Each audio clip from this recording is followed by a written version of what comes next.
Hello everyone. Ko lang i-share sa inyo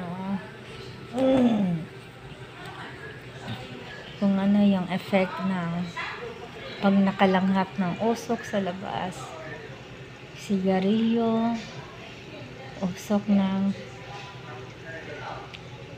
sasakyan,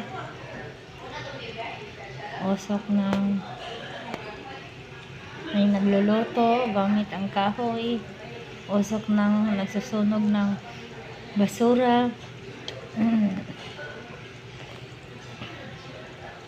Hindi po maganda sa ating lungs mga nalalanghap natin na usok.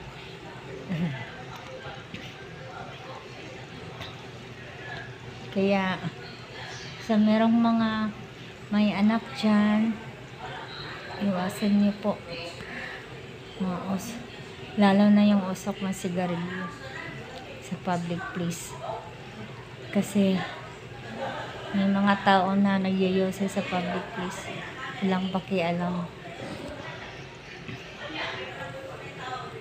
Yun po yung delikado, kasi yung usok ng sigarilyo, milyong chemicals ang papasok sa lungs mo. Yun yung pinakamabilis, kasi yung dalawang lungs ko magkaiba. Yung left lungs ko may tubig, yung right lungs ko puno ng usok. Yun po yung dahilan kaya hinihingal ako. Kailangan ko mag-oxygen.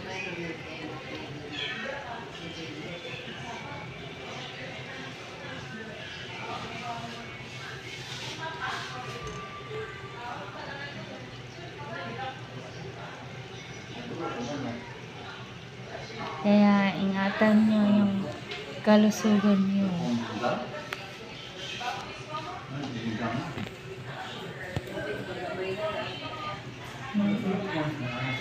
Nakailang tangke na ako na oxygen. Alas araw-araw nagpapalit.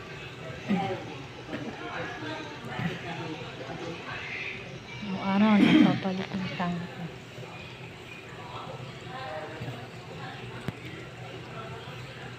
Ang hirap magkasakit.